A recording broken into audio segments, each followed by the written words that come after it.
Assalamualaikum warahmatullahi wabarakatuh. Hello everyone, how are you today? I hope you're always fine and healthy. Dan selamat datang kembali di mata pelajaran TIK bersama Bunda Aja. Sebelum memulai pembelajaran, mari kita berdoa terlebih dahulu.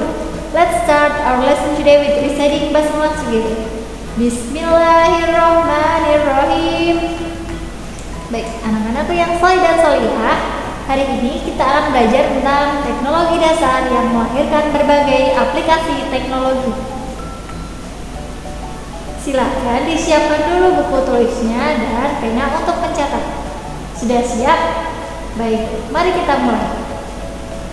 Ada beberapa teknologi yang mendasari lahirnya aplikasi-aplikasi yang sering kita gunakan saat ini.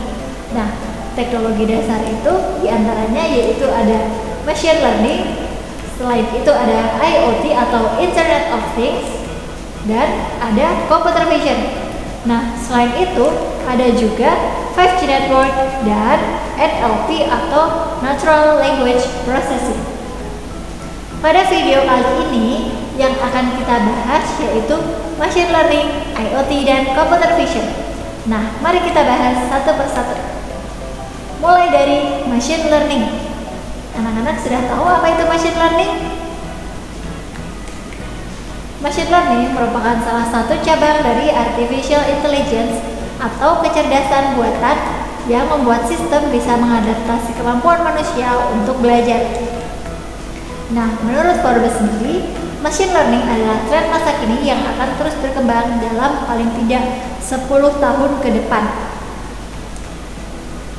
Nah, jadi sebenarnya apa itu machine learning? Machine learning seperti yang sudah Bunda sebutkan tadi merupakan cabang atau aplikasi dari artificial intelligence atau kecerdasan buatan.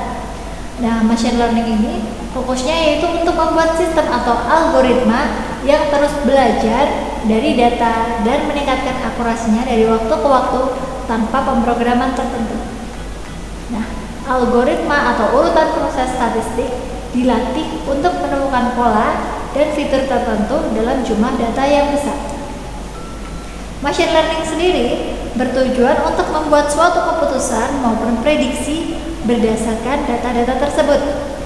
Nah, semakin bagus algoritmanya, maka akurasi keputusan dan prediksi sistem akan semakin baik. Nah, berikut merupakan hal yang hampir mirip antara manusia dan mesin, tapi sebenarnya berbeda.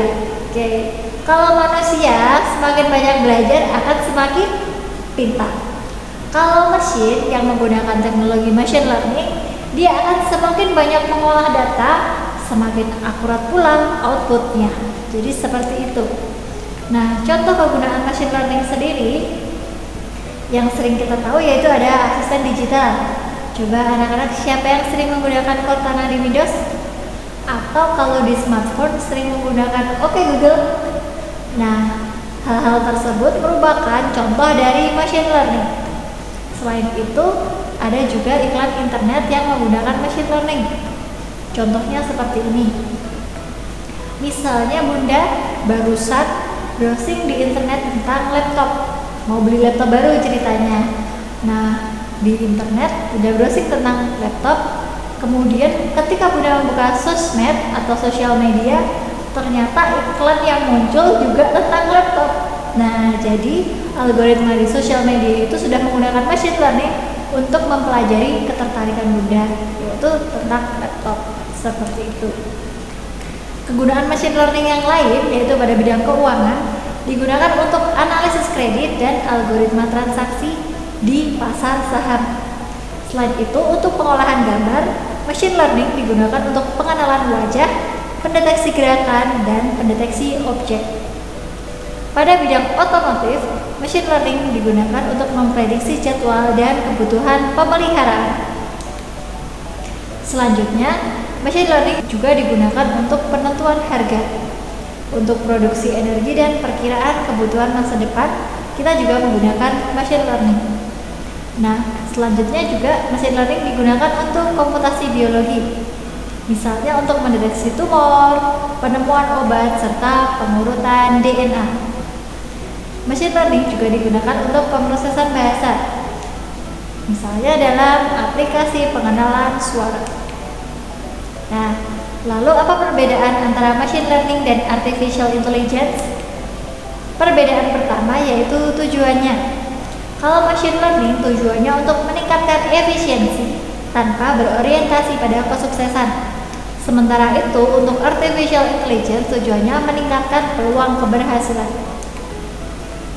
Perbedaan yang selanjutnya yaitu machine learning bekerja dengan belajar dari data untuk meningkatkan kinerja mesin atau sistem. Kalau artificial intelligence, dia memecahkan masalah kompleks dengan simulasi kecerdasan alami. Nah, perbedaan selanjutnya, machine learning berfokus pada pembelajaran atas input data. Kalau artificial intelligence, dia bekerja untuk membuat keputusan.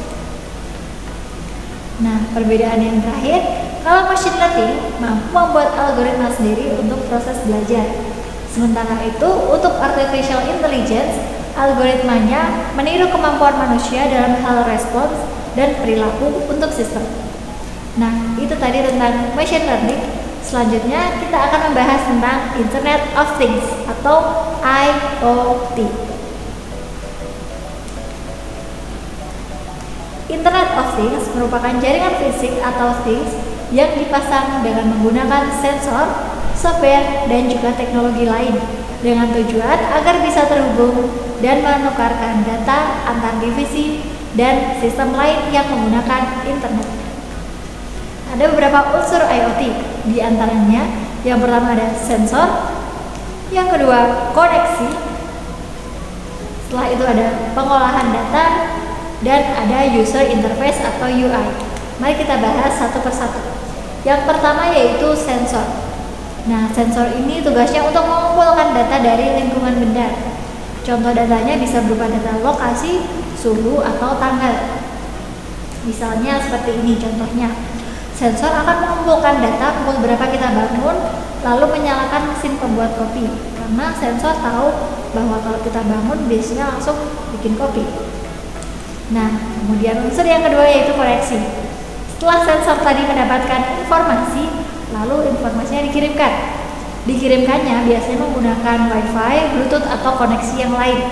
Nah, informasi ini kemudian akan pergi menuju mesin pengolahan big data.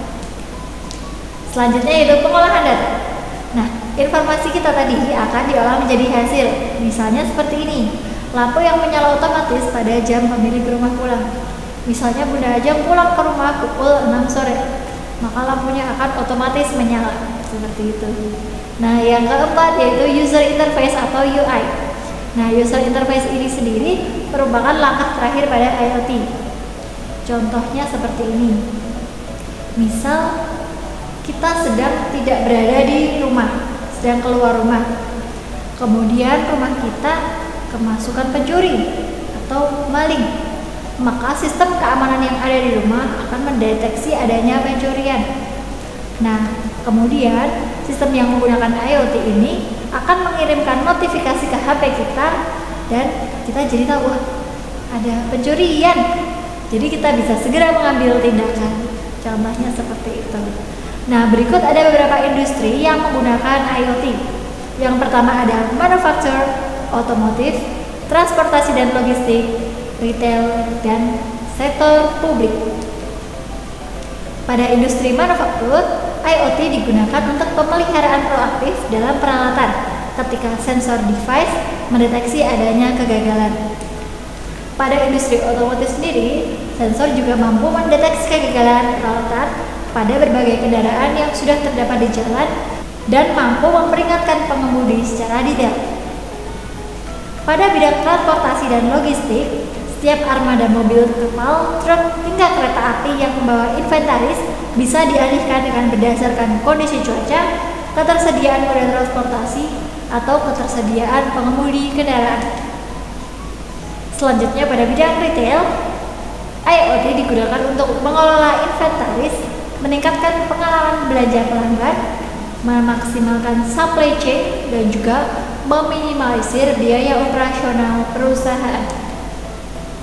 Kemudian pada sektor publik, utilitas milik pemerintah pusat yang bisa menggunakan aplikasi IoT agar bisa memberitahu para penggunanya terkait pemadaman massal dan berbagai gangguan kecil pada layanan air, listrik, ataupun saluran pembuangan. Nah, itu tadi tentang IoT. Selanjutnya kita akan membahas tentang computer vision. Computer vision merupakan pengembangan teknologi informasi yang mampu melakukan pembacaan akan objek data yang dilihat dengan menggunakan sebuah perangkat penghubung. Lalu, apa sih fungsinya?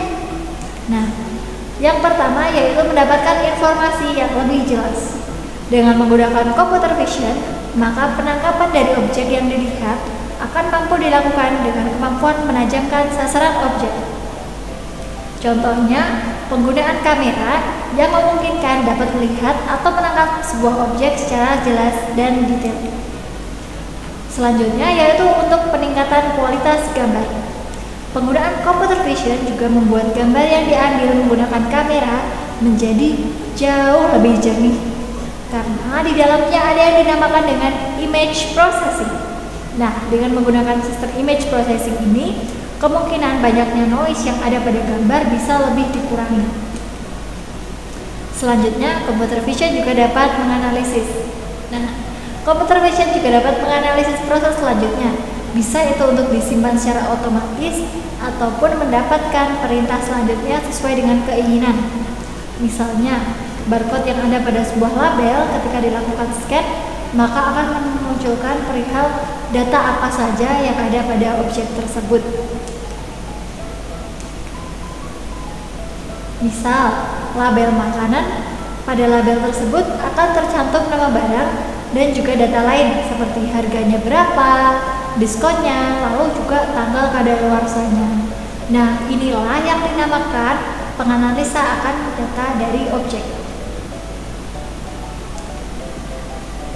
Selanjutnya, komputer dapat memahami objek. Nah, dengan computer vision, komputer dapat memahami apa yang harus dilakukan tanpa harus melalui campur tangan manusia. Hal ini berkaitan dengan artificial intelligence atau kecerdasan buatan. Nah, berikut merupakan manfaat computer vision dalam berbagai bidang. Pada bidang matematika, computer vision digunakan dalam statistik, geometri, dan juga optimasi. Dalam optimasi sendiri, ini kaitannya dengan kecepatan proses data agar tidak memakan waktu yang lama. Pada bidang kecerdasan buatan, computer vision digunakan dalam pembuatan robot, presensi sidik jari, dan scan foto. Pada bidang industri, computer vision digunakan dalam penggunaan mesin dalam pembuatan barang-barang industri seperti mobil atau motor. Kemudian komputer juga dapat menyortir barang karena menggunakan computer vision itu tadi. Selanjutnya, pada bidang kendaraan ada sensor untuk parkir. Jadi sensor untuk parkir itu juga memanfaatkan computer vision. Selain itu, pada pesawat, mode autopilotnya itu juga memanfaatkan computer vision. Selain itu juga ada sistem navigasi pada pesawat yang memanfaatkan computer vision. Kalau pada bidang medis, computer vision digunakan dalam penggunaan sinar X, gambar ultrasonik maupun gambar tomografi. Nah, itu tadi tentang materi kita, dan selanjutnya saatnya untuk tantangan. Tantangan dari Bunda untuk anak-anak, silakan anak-anak mencatat dan merangkum semua materi yang sudah Bunda sampaikan di video ini. Setelah dicatat, kemudian catatannya diupload ke e-learning ya. Oke, tetap semangat karena semua anak di teladan itu hebat. Nah, itu tadi materi kita hari ini. Apabila ada yang belum jelas, anak-anak bisa cari di buku, browsing di internet, ataupun bertanya pada Bunda aja. Oke, let's finish our lesson today with reciting hamdalah together. Alhamdulillahirabbil alamin. Well, that's all from me. Thanks for your attention. Stay healthy, be happy always, and wassalamualaikum warahmatullahi wabarakatuh.